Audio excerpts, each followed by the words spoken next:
Good evening, Elevate Amarillo. This is Devin Savage. I'm a mentorship chairman sitting on the board for Elevate Amarillo. Along the side of me is Bowden Jones, Executive Vice President, Chief Consumer Officer at First Bank Southwest.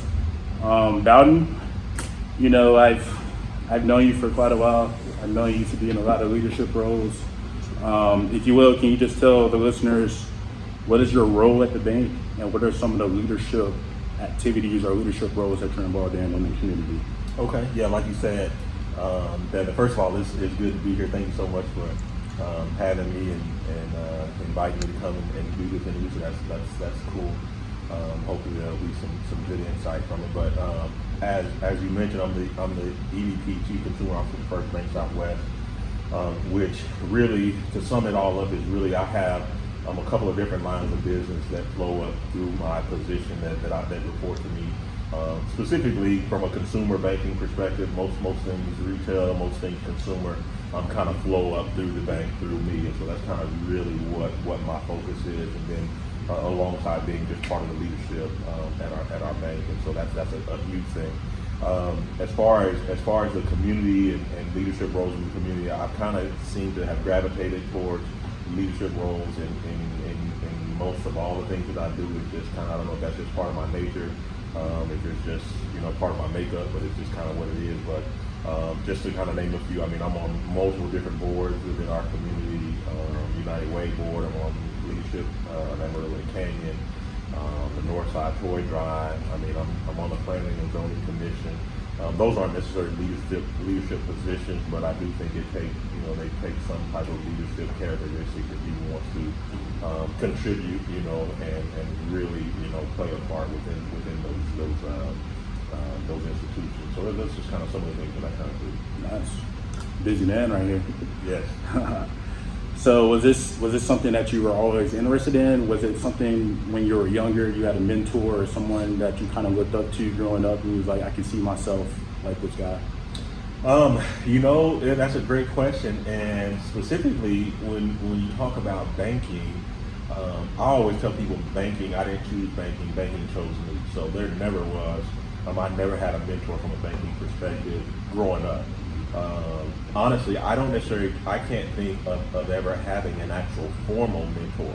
There are always people, that I kind of looked up to, people that I kind of thought like, man, that dude is cool or whatever. I'd like to pick his brain, but never really had an actual formal mentor that, hey, this was our kind of arrangement. This was our agreement. I need a mentor. Will you be my mentor? I never had anything like that. And that, I think is, I don't necessarily want to say that it was detrimental, but I do think that there probably have been things in my career that I could have kind of avoided or I could have handled better had I had a mentor, and not just professionally, not just in my career, but just in life. There are things that you're going through life, and you just, mentors tend to have been through it, or at least can kind of help, give you some insight. And so I don't necessarily want to say that it was detrimental not to have it, but I think it would have been instrumental if I did. Because mentoring at itself it's the core values in yourself, is pouring yourself into someone else that's either see themselves in you or is trying to get to the level where you're at. And I think that's, to be a mentor, it's a humbling value, it's a humbling personality that you gotta have in yourself. Oh yeah, absolutely. So say when you're starting out in banking, you said that you probably wish that you would have sought somebody, to probably, see like what the ins and outs of, like where to guide your career and guide you professionally. Would you think it'll be a benefit if you had mentors in different industries starting out? Oh yeah, absolutely. You may seek a mentor in your professional industry, and I think that's great. But there are a number of different traits, a number of different skills that are transferable from industry to industry to industry, right? So it doesn't necessarily matter if it's, this industry or that industry. There are certain skills and certain traits that transfer across all of those. And there's sometimes, quite frankly, a person that is a mentor or a mentor does not always have all of the answers. They may be able to mentor you in certain aspects or certain areas, but you may need to find someone in a different industry or a different line of work that could actually give you insight in a different area, that they may be really, really good at it. For example, perhaps, you may be, in banking, and you may have a mentor that mentors you from a banking perspective, from the banking industry, just kind of the industry as a whole. But maybe that person is not the greatest person in terms of management.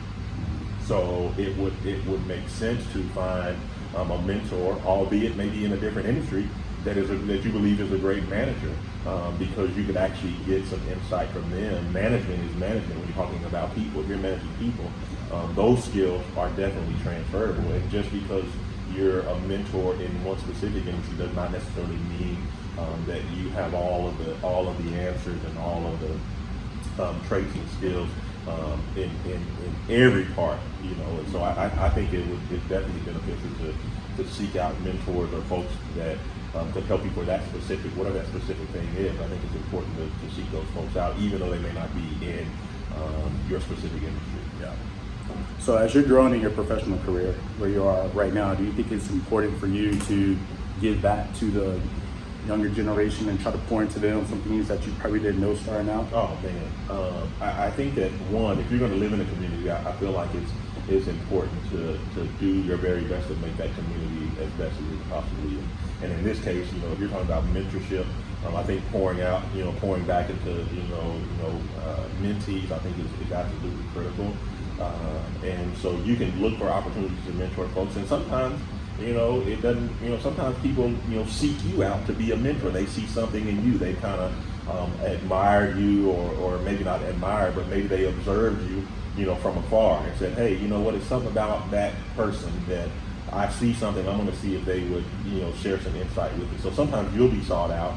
But I think the greatest leaders, personally, I think look for opportunities also to seek out people that they see maybe potential. Like, man, I see some potential in this guy or in this young lady that I'm going to befriend them and just kind of see where that goes. And so sometimes it works that way too. Yeah. For some listeners, probably interested in becoming a mentor and trying to pour back to someone, and they really don't know how to go about it or where to start. What are some ways that you think they can get started with mentoring? Yeah, I think there's a couple of things that you can do. I think the first place that I would start is specifically in your own industry. I think that if you are in a position where you have the ability to look for those that you believe have some sort of potential, I think that's a great place to start, because everybody is young and coming in. They always want to impress, and they always want to put their best foot forward, and so they're always looking for somebody to give feedback and to bounce things off of. So I think it's easy to potentially find a mentee in your own industry. But I think that there are you can mentor in many different levels in many different ways, and so there are a number of different programs even within our community that could provide a person an opportunity to mentor. Big Brothers Big Sisters is a thing that comes to mind. I believe that's still going, where you can have the impact on a child during lunch or whatever the case may be. But there's all sorts of programs, and the Wesley Community Center, the Warford Memorial Center, just different places that house young people, or that young people maybe frequent. Those are places that you don't have to necessarily mentor everybody. In fact, you're not going to be able to. But sometimes it's just a matter of making yourself available to be able to see, hey, do I connect with anybody? Do I connect with this person? And then kind of let it grow organically from there. Sometimes it's not always seeking it out. Sometimes it's just letting it organically kind of come to fruition. Letting that relationship is fostered over time. Yeah, absolutely. I sit on the board for Big Brothers Big Sisters, and there's actually a shortage of male bigs in the Amarillo area. There's a lot of little boys waiting to be matched with a big brother. So if you are interested, please get in touch with me or Big Brothers Big Sisters for See, I gave you a plug. I didn't even know that. I gave you a plug. Didn't even know. That's why we're here. That's why we're here. So I kind of filtered some questions off of my personal Facebook, and I had a lot of people respond with some questions. I'm just going to read a couple off, and we'll be done. One lady asked, how would you advise an individual, younger or older, on how to navigate their lives through this pandemic when dealing with school, work, faith, health, and spiritual faith? Man, that's a great question, because we are in a time where we're dealing with, a number of different things, kind of seems like all at the same time that we've never really had to deal with before. We're having to adjust in life and do life differently than what we've ever had to do before. So that can be stressful and it can create a lot of issues. I think to answer that question, one of the things that I found helpful to me in this time, even though it's just uncertainty. One of the things that I found out is that I'm always, I try really hard to think about how great it is, how good it is. We may be struggling with some things, we may be dealing with some uncertainty, but the truth of the matter is that if you look at where you are in life, there's generally always somebody that would love to be in your shoes. And if you look at it, you could see, that things may not be as great as I want them to be, but they could definitely be much worse than what they are. And so I tend to try to approach every situation and try to approach every day kind of with a spirit of gratitude type of deal. It's like, I'm thankful that things are as well as they are, because in the grand scheme of things could be so much worse. And so I think focusing on what you're thankful for kind of changes the trajectory of how we deal with the pandemic and all those things that it has affected up to this point. That's great. So I guess this is a question for a mentor that's currently have a mentee under them. And it says, recognizing one's own faults, how hard is it to give constructive criticism? Because this causes a lack of trust or state of agitation between the mentor and the mentee, when I guess they have a certain relationship to where he's giving certain input towards the mentee of what he's doing. I don't know if it's professionally or socially, but he said within recognizing himself, how hard is it to give that constructive criticism? Yeah, I don't know that. I mean, I think if you approach mentorship in the right spirit and from the right framework, I don't think it's that difficult to do, because the fact that you are a mentor does not negate the fact that you're human, right? And so we can't say because I'm a mentor, I don't make mistakes or I don't mess up or I'm some perfect individual or superhuman individual. In fact, I don't know that I would want a mentor that was perfect or superhuman or whatever the case may be, because it's just like, what have you really been through? What have you really dealt with that's going to allow you to be able to pour into kind of what I'm dealing with? And so I don't necessarily know that it's that difficult. I think the approach has to be that you approach it from a perspective of our relationship, or our agreement is that I'm the mentor, you're the mentee, and whether I sought you out or whether you sought me out, it should be a relationship that's built on, hey, we're having this relationship because I believe that there is something that you could pour into me or something that I could receive from you. And I trust that you're going to tell me the truth. I trust that you're going to have my best interests at hand. And because of that, it doesn't matter if you have your own faults. I think a good mentor would basically say, hey, you know what? That's a great question that you say that. I struggle with the exact same thing, and this is kind of how I've handled it. Now, I don't know if that's necessarily right or wrong, but this is what I've seen, has helped me. And I think if you're approaching it from a spirit of transparency and a spirit of truth, then it's not about being perfect, but it's really more about being available and accessible to the mentee to be able to help them move forward. Great. Final question. Do you think a mentor professionally should monitor the mentee, or how do you select the person you want as a mentee? I think that is, I think that can be different with each mentor and each mentee relationship. And I think that those parameters have to be set at the onset or throughout that relationship. I think those parameters have to be set some sort of way, meaning if the mentee says, hey, this is something that I'm working on, but I'm struggling with accountability, I'm struggling with follow through, I really need your help to do that, then I think by all means the mentor should be checking in and saying, hey, we talked about this, and this, tell me where are we on this, and this. That's the whole purpose of the mentor, is to hold them accountable in some cases. So I think that agreement has to be reached and set upon, at some point during the relationship between both parties. Okay, what is it that you're expecting me to do for you?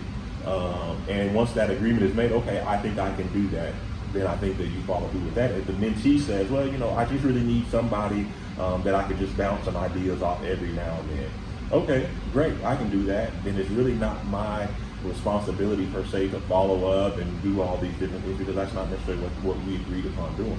But hey, if you call me, yeah, let's grab coffee, or let's grab lunch, let's talk through it. So I think you have to kind of be really flexible and fluid in those relationships and those, that mentor and that mentorship, because every relationship is not going to be the same. There are going to be some that need this from you. There's going to be some that need something else from you. You kind of have to be dynamic enough to move and be whatever it is that you need them to be, because they're their own person at the end of the day, and they're going to make their own decisions at the end of the day. But as a mentor, you're kind of there to help guide them, give them insight, give them advice, and then let them make their decisions. And then they're going to learn and grow from those decisions, whatever they might be. So. I said last question, but I have a personal question. So I know we talked about earlier how you didn't have a mentor, sort of say when you were starting out. How do you think you would be? What do you think it would be different? What would be different for you now if you did have a mentor early in your career? Man, I've been really grateful to attain what I've attained and to achieve what I've achieved in life. But I think that if I had a mentor, I probably could have done it sooner. I've had to learn a lot of things, just kind of by learning them. And so I feel like I probably would have been, a little bit further along. I think it probably wouldn't have taken me nearly as long to learn some things. I think that, I think specifically in my industry, the banking industry, when we talk about mentors and mentees, this industry is a somewhat, it's a somewhat exclusive industry, it seems, from as far as people that look like me. So I feel like there are a lot of questions, a lot of things, a lot of insight that I would want to get from having a mentor, specifically a mentor that looks like me, that may be in this industry, that I think would help me navigate things a lot easier, a lot faster. But with that being said, all in all, I think that I've achieved quite a bit, but I feel like I probably would have gone a little bit further, a little bit faster, had I had a mentor specifically in this industry. I've had people that have poured into my life outside that were not necessarily professional, that have poured into my life in some sort of way that I feel that I'm always grateful for. But an actual formal mentor, I haven't really had that. But I think I would probably be a little bit further along, a little bit faster, had I had a mentor. And see, I'm soaking it up because I kind of consider Bowden a mentor for me, because we share a lot of personal conversation when it goes to our professional careers and even personal. So if you didn't know, now you know that I see you as a mentor, and I appreciate the words of wisdom, not only that you tell me, but you're able to share with Elevate Amarillo on tonight, and I just thank you for your time. Absolutely, man. Well, I appreciate the invite and getting a chance to have this conversation, and so it's been really great. So. And I look forward to seeing what you have to offer and what you bring in the days and the years to come. I think that you're definitely on the right path, and so it's just a matter of grinding, and all those doors are going to open. And so definitely can't wait to see that. All right, appreciate it. Thank you. That'll be it.